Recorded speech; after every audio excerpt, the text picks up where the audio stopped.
Did you know that the average urban driver spends over 54 hours a year stuck in traffic? That's more than 2 full days wasted. But what if I told you that with smart planning we can take back that time and transform our cities into efficient flowing marvels? Stick around as we tackle Eastgate's traffic crisis head on. Welcome back to Eastgate, where we are diving into one of the most challenging aspects of city building, solving traffic congestion. It's an issue every growing city faces, and today we're rolling up our sleeves to design a road network that's not just functional but future-proof. First things first, we need to understand where things are breaking down. Using the in-game traffic tools, I identified key problem areas: clogged intersections, poorly timed traffic lights, and roads that just can't handle volume. Looking at the heat map, we can clearly see the key areas in the city that are affected by traffic congestions. So we'll be working on these two crucial areas basically, or these two strategic points if you want to call them that way. So basically I need to fix the traffic that way so that everything goes instead of directly to the Palmer Creek or Old Town, but rather I need to reroute the traffic to connect to the Old Port Highway. And from there, it spreads out either through the industrial zone, port itself, or it goes out of city. So for that matter, I've already created these two on and off ramps. One that goes directly from the Palmer Creek, connects to the main bridge, and the other off ramp that goes directly to the Old Port. I'll probably make another connection that goes to the Palmer Creek from the highway, but for now it's fine the way it is. Our main focus is these two intersections and also transforming this road. So my plan was to expand on light rail, aka TRAM, and possibly connect the historical area to the new town. But we'll see how that goes, because there are a lot of narrow streets that go that they're spread around there. It's pretty old part of Eastgate, so integration wouldn't be a breeze, but I think we could make it work. And for that matter, I'll need to create a custom road. So let's start with that.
Alright, since I couldn't include a median in the middle just because of the size of the road, it would be massive to include that in trees as well. And also I would need to change the layout of the tram tracks. I've decided to just place it manually. So I'm gonna use a combination of the line tool to place trees and also some of those planters on the bottom to make it look nicer.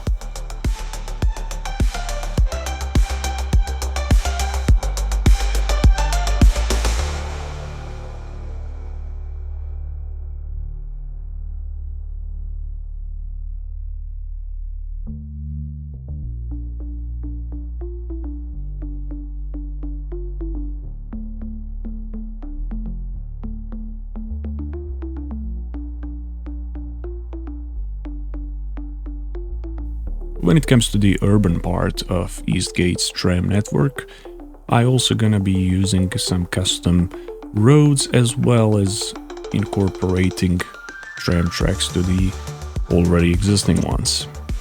And the line will basically cover the core of the city center and extending outwards.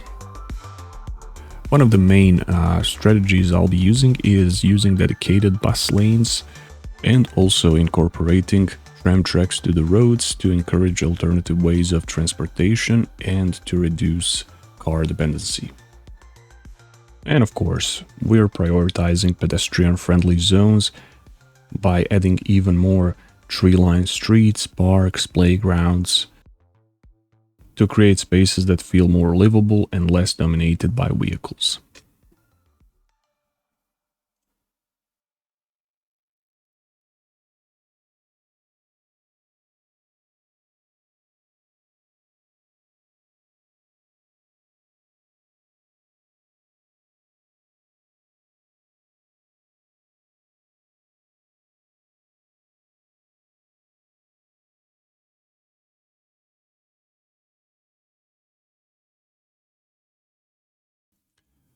One of the things that I did here next to transportation hub was design the road that is pretty much meant for public transport only.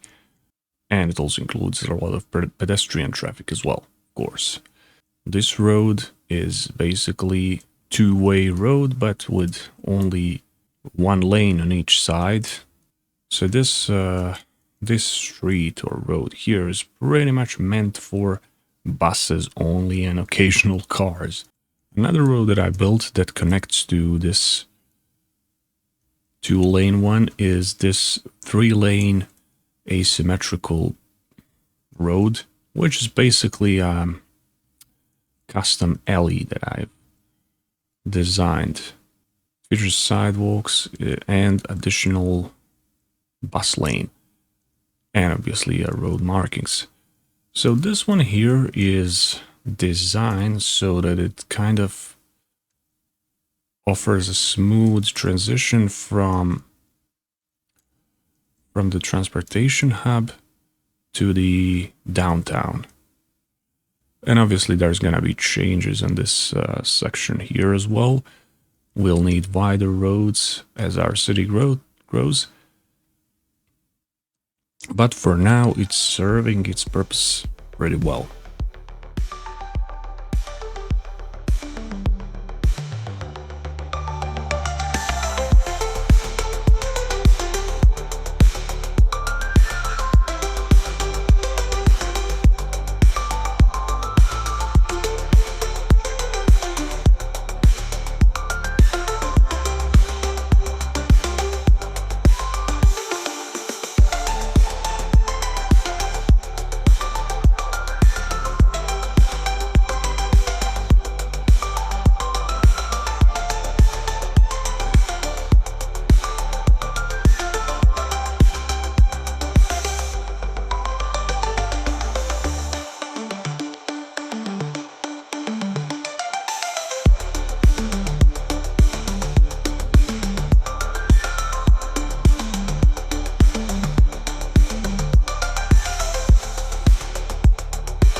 Alright, so there's only a couple of changes I've made apart from obviously introducing the tram network to the city center, and it's introducing these couple of developments here.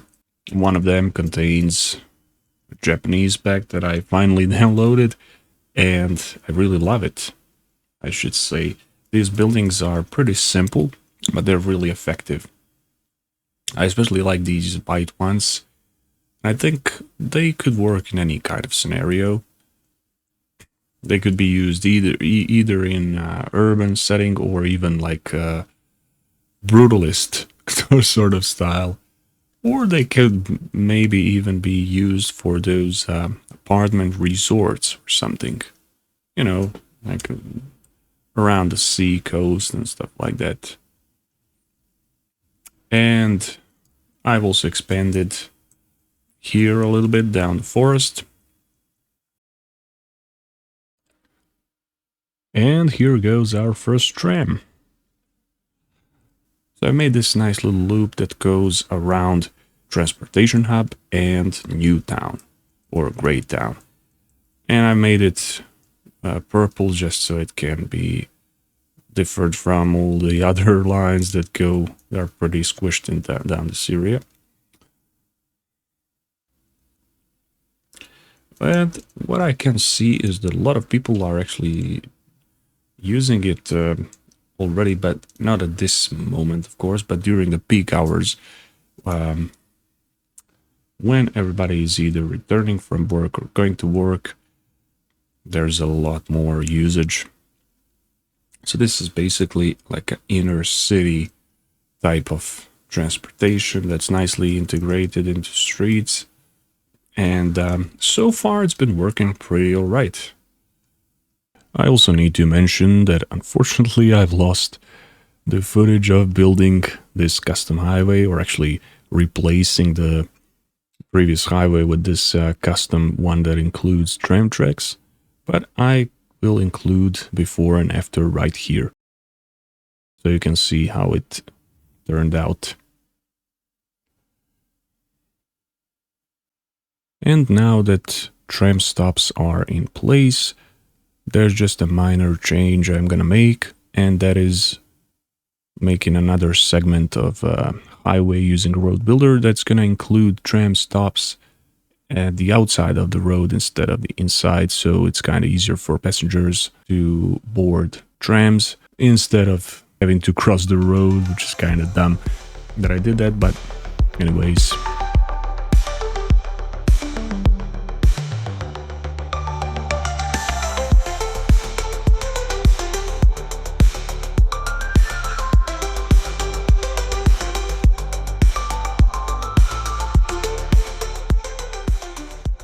Right, that was pretty easy fix. And it looks better than I thought. So now we basically have a safer connections for passengers, so the trams will stop on the outside of the road instead of in the middle, so they can safely walk down there. And I mean, one day when there is actual passenger traffic there. The only change I'm gonna make here is add some more pedestrian bridges that will lead directly from the old town to this crossing here, and another bridge connection from Garnet Junction, so that we can have some people walking there, hopefully.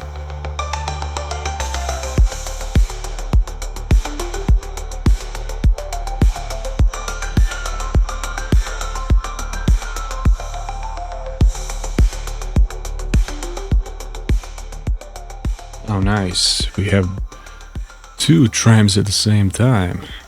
That's quite cool.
Alright, so I thought it would be cool to add like a little info center on one side and nice and cozy coffee shop on the other side. I'll start with coffee shop first.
Now I'm gonna detail a second tram stop on the highway and also add a couple of under crossings for pedestrians.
And now I'm gonna add some more greenery just to finish these two nice little tram stops off and make it more beautiful and cozy.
Okay, so I decided to make a nice little park slash playground area just near the hub, so I'd imagine people would like to use the park and or playground while they're waiting for their connection, or just people living nearby.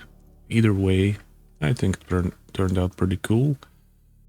I've used some of my own custom pedestrian paths and also these amazing net lanes made by Crypto Gamer to make these custom little passages among grass. I mean, quote-to-quote grass. Speaking of creative designs, I was pretty stoked when I posted my last episode on X. And no big deal, but Colossal Order themselves actually liked it, and that definitely gave me a little boost to push this even further. And by the way, you can find that episode in the right corner.